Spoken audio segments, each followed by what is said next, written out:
வணக்கம். என் குருநாதர் எழுத்து சித்தர் பாலகுமார சார் அவர்களை மனதார வணங்கிவிட்டு உங்களுடன் பேச தொடங்குகிறேன். அதிமுக அப்படிங்கிற கட்சியை பற்றி எல்லாருமே கவலைப்படுறாங்க. எல்லாருமே என்ன, யார் கவலைப்படுறாங்க அப்படிங்கிறத தான் இந்த வீடியோவில் நம்ம பார்க்க போறோம். ஒருத்தர் கவலையே படலை, அந்த யார் கவலைப்படலை அப்படிங்கிறத தான் இந்த வீடியோவில் இன்னும் தெளிவாக நம்ம பார்க்க போறோம். வணக்கம் நண்பர்களே. இந்த நம்ம ரிலாக்ஸ் வித் ராம்ஜி சேனலை நீங்கள் தொடர்ந்து பார்த்துட்டு இருக்கீங்க. உங்களுக்கு என்னுடைய நன்றி. புதிதாக பார்க்கின்ற நண்பர்கள் சப்ஸ்கிரைப் செய்து ஆதரவு தரும்படி அன்போடு கேட்டுக்கிறேன். இப்போ இந்த அதிமுக அப்படிங்கிற எம்ஜிஆர் தொடங்கி வைத்த அந்த கட்சி, அந்த கோட்டை இல்லையா, அதற்குள்ளார என்ன நடந்து கொண்டு இருக்கிறது அப்படின்னு இந்த வீடியோவில் பார்க்கலாம். அதாவதுங்க, அதிமுக அப்படிங்கிற கட்சி இன்னைக்கு கடுகு மாதிரி சின்ன அளவுக்கு ஆயிடுச்சு. கடலளவு இருந்த அதிமுக இன்னைக்கு கடுகளவு ஆயிடுச்சு அப்படின்னு வருத்தப்பட்டு இருக்காங்க. யார் வருத்தப்பட்டு இருக்காங்க அப்படின்னாக்க, அதிமுக தொண்டர்கள் வருத்தப்பட்டு இருக்காங்க. ஒவ்வொரு மாவட்டத்தில் இருக்கிற நிர்வாகிகள், ஜெயலலிதா பேரவையினர், அந்த பாசறைன்னு நிறைய அமைப்புகள் இருக்கு இல்லையா, அவங்கெல்லாம் ரொம்ப வருத்தப்பட்டு இருக்காங்க. மகளிர் அணியினர் அப்படிங்கிறவங்கெல்லாம் ரொம்ப வருத்தப்பட்டு இருக்காங்க. கழுத தேய்ந்து கட்டெரும்பானதுன்னு சொல்றது போல ஒரு யானை மாதிரி இருந்த அண்ணா திராவிட முன்னேற்ற கழகம் இன்னைக்கு இப்படி ஆயிடுச்சே அப்படிங்கிற ஒரு வருத்தம் அவங்களுக்குள்ளார இருந்துகிட்டே இருக்கு. சரி, அந்த வருத்தத்தை போக்குகிற விதமா தான் இன்னைக்கு தமிழகத்தில் இருக்கிற பல கிராமங்கள்ல, பல மாவட்டங்கள் தோறும் கிட்டத்தட்ட 100 தொகுதிகளை தொட்டு பிரச்சார பயணத்தை மேற்கொண்டு அதை சிறப்பாக முடிச்சு அடுத்த கட்ட பிரச்சாரத்துக்குள்ளாரையும் நகர்ந்து கொண்டிருக்கிறார் முன்னாள் முதல்வர், கழகத்தினுடைய பொதுச் செயலாளர் எடப்பாடி ஐயா அவர்கள். அப்படிப்பட்ட சூழ்நிலையில அதிமுக தேஞ்சிக்கிட்டே இருக்கு அப்படின்னு வருத்தப்படுறது யாரு அப்படின்னு பார்த்தீங்கன்னாக்க, இங்க விஜய் அவர்கள் வருத்தப்படுறார். அதிமுக எப்படி இருந்த கட்சி இப்படி ஆயிடுச்சே அப்படின்னு விஜய் அவர்கள் வருத்தப்படுறார்.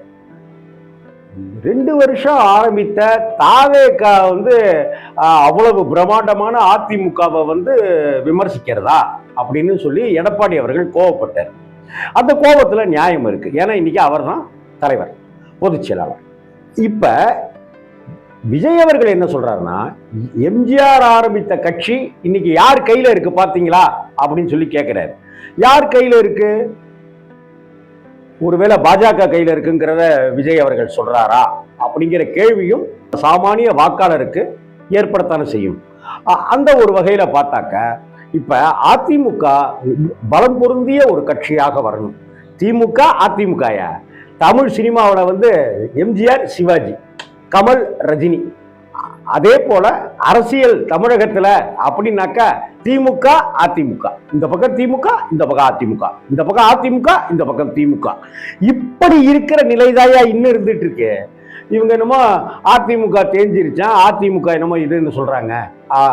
ரெட்டை இலைக்குனே ஒரு வாக்கு இருக்கு தெரியுமில்ல. எம்ஜிஆர் படத்தை போட்டாலே அதுக்கு ஒரு பலம் இருக்கு தெரியுமில்ல அப்படின்னு அதிமுகவினர் எம்ஜிஆர் ஒரு காலத்துல சொன்னாருங்க. எம்ஜிஆருடைய படத்தை பச்சை குத்திக்கிறதுக்கு சொன்னாரு.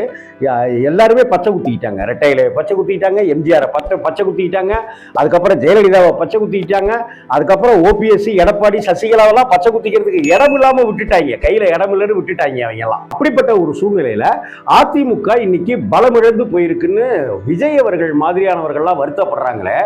அதிமுகவில் இருக்கிறவங்க யாராவது வருத்தப்படுறாங்களா? செங்கோட்டையன் வருத்தப்படுறாரா? செங்கோட்டையன் எப்படா அந்த இடத்த பிடிப்போம்னு, எடப்பாடியோட எப்படா பிடிப்போம்னு காத்துட்டு இருக்கிறார். தங்கமணி என்னடானாக்கா, அவர் ஒரு பக்கம் ரூட் எடுத்து சைலண்டா ஒதுங்கிட்டு இருக்கிறார். வேலுமணி அவர்கள் என்னடானாக்கா, நான் RSS ஒரு வடிவமாகவே மாறி அவர் எடப்பாடியினுடைய இடத்தை பிடிக்கிறதுக்கு திட்டமிட்டிருப்பதாக தகவல்கள்லாம் சொல்லு. போதா குறைக்கு ஏன் RSS சொல்றதை கேட்டு எடப்பாடி நடந்தா என்ன அப்படின்னு சொல்லி நம்ம மத்திய அமைச்சர் முருகன் அவர்களே பப்ளிக்காவே சொல்றாரு. RSS சொல்றத எடப்பாடி கேட்டு நடக்கணும் அப்படின்னு சொல்லல. ஆர்எஸ்எஸ் சொல்வதை எடப்பாடி கேட்டு ஆட்சி அமைக்கிறதுலையோ அல்லது செயல்படுறதுலையோ என்ன தப்பு அப்படின்னு உறக்க கேட்கிறாரு. அந்த அளவுக்கு இன்னைக்கு ஆர்எஸ்எஸ்னுடைய பிடியில, பாஜகவினுடைய பிடியில அதிமுக இருக்கு அப்படின்றத வந்து வேதனையோடு எம்ஜிஆருடைய ரத்தத்தின் ரத்தங்கள் கண்ணீர் விட்டு புலம்பிட்டு இருக்காங்க.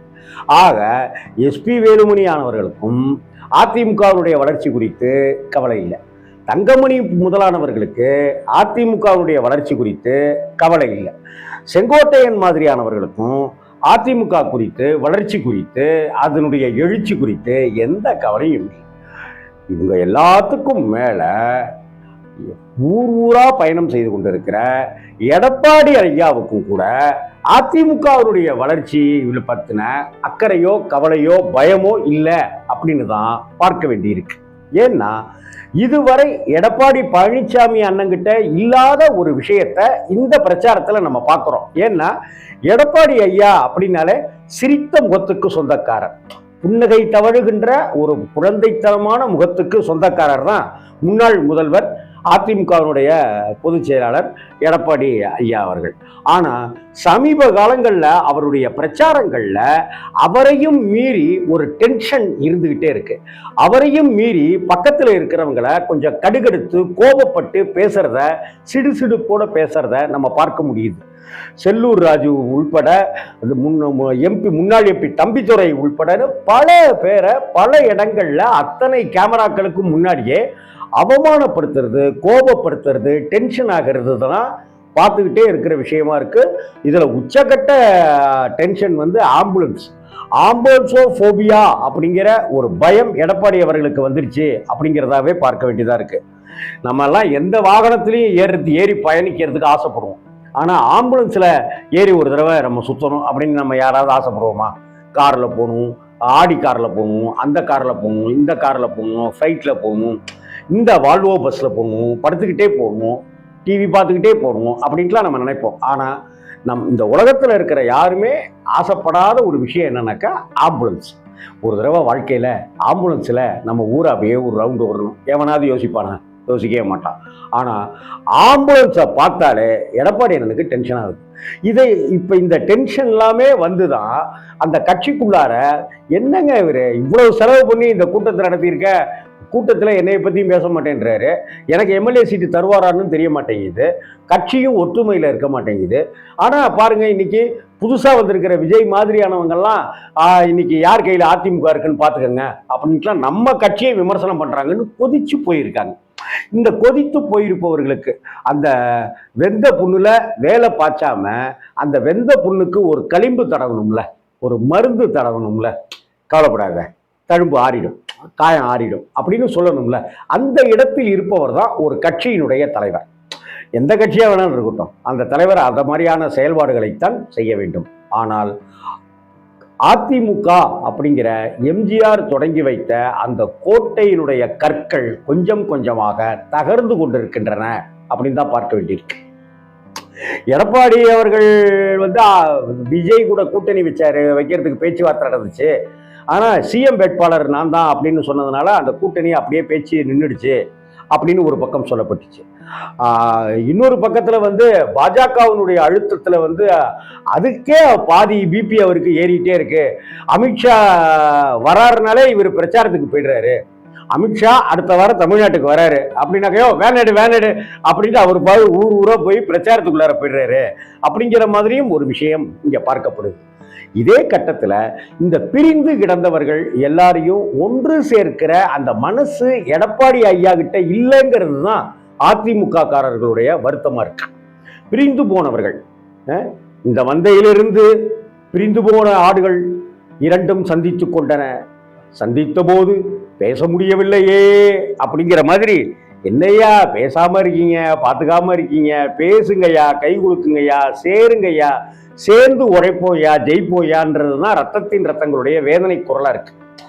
ஆனா ஓபிஎஸ் வந்துட்டா எங்க பழையபடி கட்சியை பிடிங்கிடுவாரோ, தலைமை பதவியை அவர் எடுத்துக்குவாரோ அப்படின்னும், சசிகலா வந்துட்டாக்க எப்பேற்பட்டவங்க சசிகலா திரும்ப அவங்கள்ட்ட போய் நம்ம கட்சியை கொடுக்கறதா அப்படிங்கிற ஒரு பயமும் எடப்பாடி அவர்களுக்கு இருக்கிறதுனால ஓபிஎஸ்ஸை சேர்க்க மாட்டேன் அப்படி இப்படிலாம் சொல்லிட்டு இருக்காங்க.